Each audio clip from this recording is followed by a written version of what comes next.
to keep our own union, but to get us out of the European Union.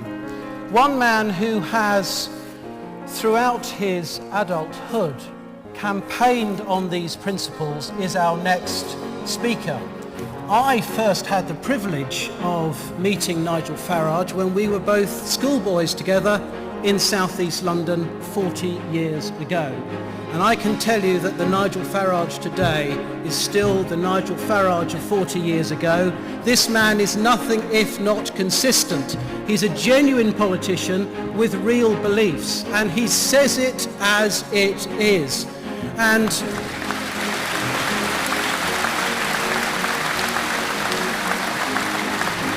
whether you're Labour, whether you're Conservative, Liberal Democrat, DUP, it doesn't matter what your political affiliation is, or if you don't have any political affiliation.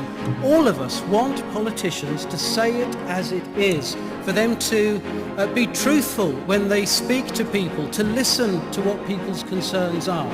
And that's why I, as a Conservative MP, have absolutely no problem. Indeed, I'm hugely privileged to have been given this opportunity today to introduce to you our next speaker, Nigel Farage, the leader of the UK Independence Party, because all of us, no matter what party we come from or no party, are committed to working together to seize this one and only chance to get our country back.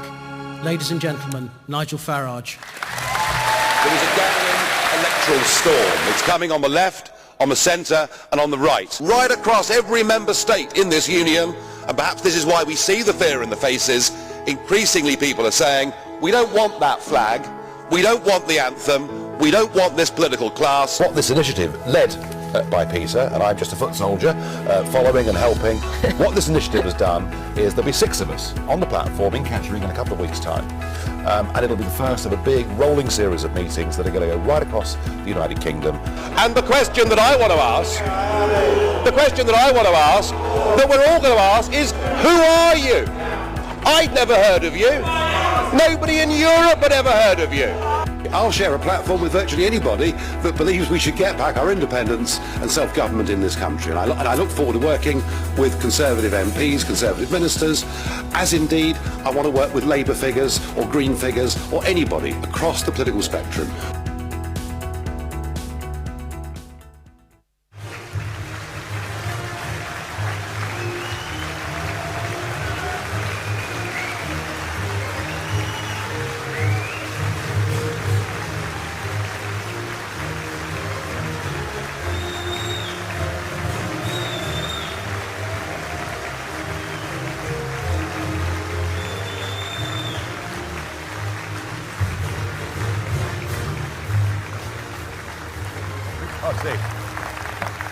Well, thank you very much indeed. What a kind introduction from my old mate, Philip Hollowbone.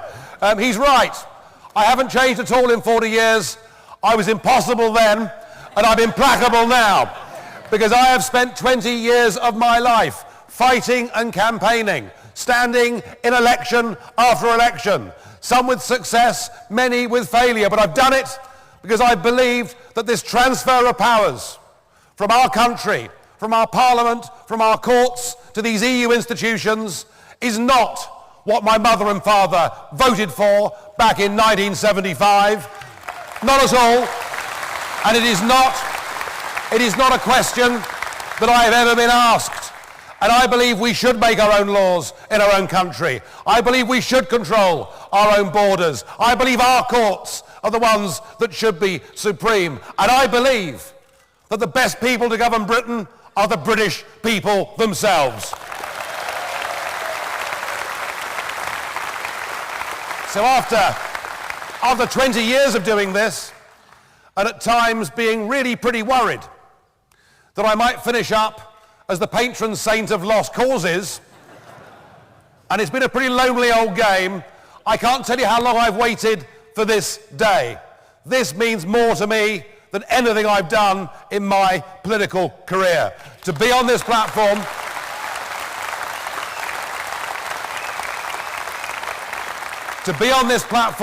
with a group of people who recognise that actually party politics is meaningless compared to the importance of getting back the control of our nation. I'm proud to be here with all of them, to be here with a group of people who are putting country before party, a group of people who are putting conscience before career, to be here with a group of people at the start of what is going to be a massive public campaign that we're going to roll out across this country, and a group of people who recognise that this is so important that it's not about left or right, but it's about right or wrong. And we know what's right, and we must win this referendum. Now, we do, of course, have a fairly considerable enemy, by which I don't mean Brussels. I don't even mean Mr. Van Rompuy, although it's fair to say that I'm not on his Christmas card list. No, the enemy isn't Brussels. The enemy, as Kate said, isn't Europe. We're not against Europe. We love Europe.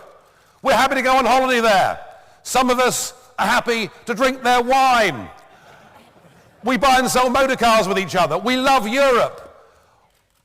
What we're against is the idea of all these different nation states being forced against their will into this straitjacket of one-size-fits-all administered by the bureaucrats of Brussels. And believe me, this meeting today, there will be tens of millions of people across Europe who see it on their national televisions and through the internet that will be cheering us on, because we have the honour to be the first country in this union to have the opportunity to say, we don't want political union. Friendship and free trade, but not this.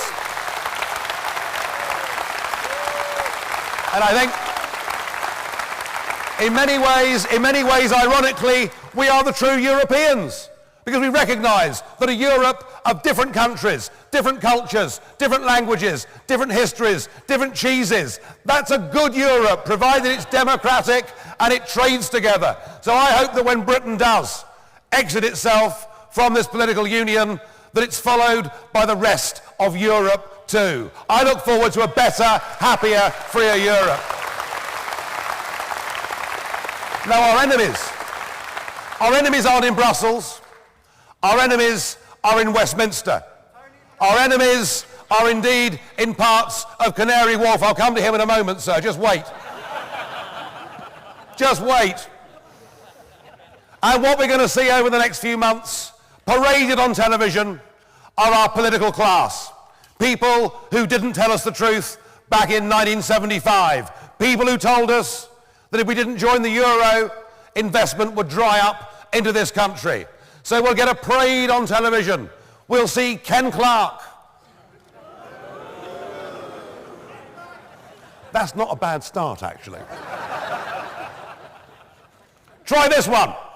We'll see Nick Clegg. We'll see Peter Mandelson. And top of the list, we'll see Tony Blair. And they'll be on television telling us we have to be part of this club, selling us the fear story. And the fear story is, if we're not part of this union, they will not buy our goods. All trade will cease. Jobs will be lost. That is what we're going to hear from them. And actually, do you know what? They may try to scare us. But actually, I think the common sense of British people is such that we understand just how many German motor cars are on our roads. We understand that they sell us more than we sell them. We're beginning to understand that we are the Eurozone's biggest trading partner in the world. I think we understand that actually they need us far more than we need them.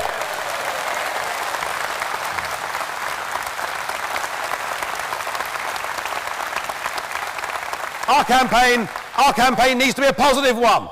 Our campaign needs to be on the basis that actually the reason they've given all this power away, and I saw this face to face when I debated with Nick Clegg in 2014, and we were talking about trade, and Nick said we have to be part of this big EU club to negotiate trade deals. Britain on its own simply isn't big enough?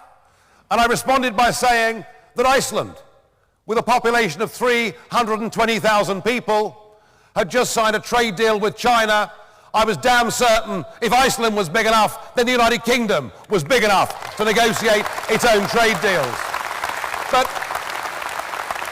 But actually, I realised at that moment something that I perhaps hadn't seen as fully and as clearly before.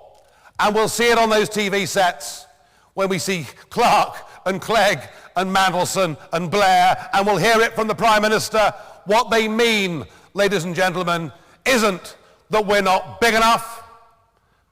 They don't think we're good enough to run our own country. What, do you think we're good enough to run our own country? Well, I think we're good enough to run our own country because I believe in Britain. I believe in the British people. I know that freed from this club, not only will we have a simple trade deal with Europe, but we'll be able to re-engage on the world stage and make our own trade deals with whomsoever we choose. And wouldn't it make sense that a very good first port of call would be a group of countries within whom there are 2.2 billion people, where English is the primary language, where they have common law, where they actually like us, and let's re-engage with our friends in the Commonwealth. Wouldn't that make sense? And politically, we'll be better off out, because think of this. Every single European law that is made, and anybody in this room who's part of the 5 million small businessmen and businesswomen will know what I'm talking about. It's not that every single law that Brussels makes is balmy. Some of them are probably quite sensible. But whether they're good pieces of law or whether they're bad pieces of law, there is nothing the British government, there is nothing our 651 MPs, there is nothing all of you can do to change a single piece of European legislation, because the sole right to propose law and the sole right to repeal law rests with the unelected European Commission. You cannot be an independent, self-governing nation and a member of this European Union. And I'm sorry, but I believe that those that went before us and twice in the 20th century risked or sacrificed everything they had. They did it so that we could be a free, independent democracy, and I want that back.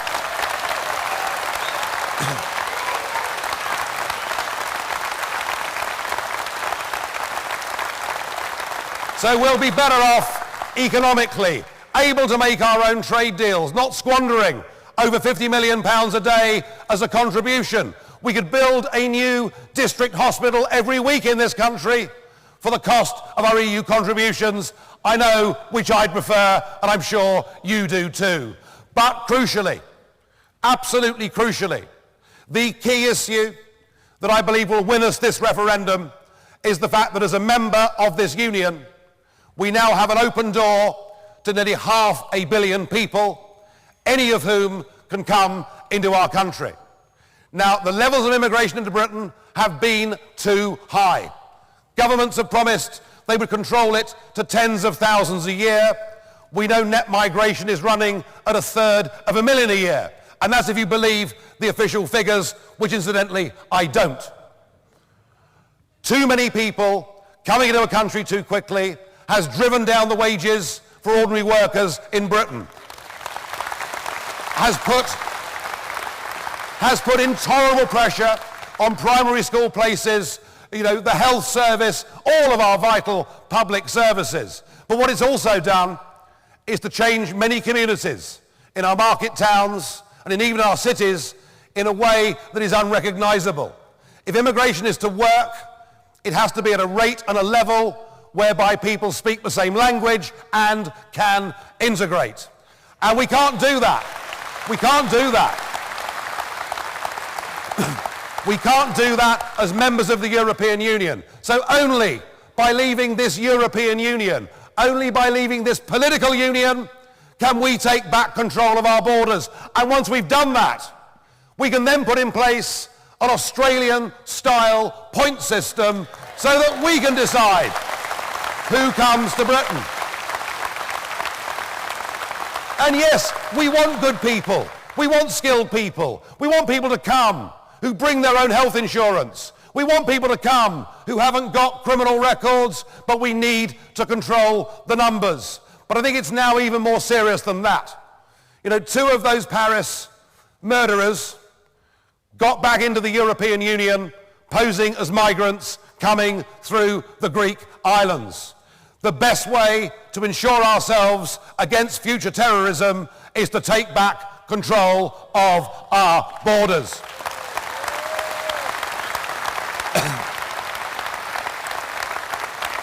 And I don't know about you, but I think what we saw happening on New Year's Eve in Cologne was genuinely shocking. Now, there's no room for complacency here. We know that in this country, dreadful things have taken place in towns like Rotherham. But perhaps to see what was happening with 1,000 young men in public sexually molesting women in the street, I think was a very great shock. And the truth is, ladies and gentlemen, that the European Union has made a massive, massive error with its open door policy to anyone that wants to come. An error compounded hideously by Angela Merkel. But bear this in mind. Those 1,000 young men outside Cologne train station on New Year's Eve will in 3 to 4 years all have German passports, which means they'll be able to come to our country. And I'm sorry, I'm a great believer in helping those around the world in need, but it's time to put the interests of men and women and our communities first, and we only do that by taking back control.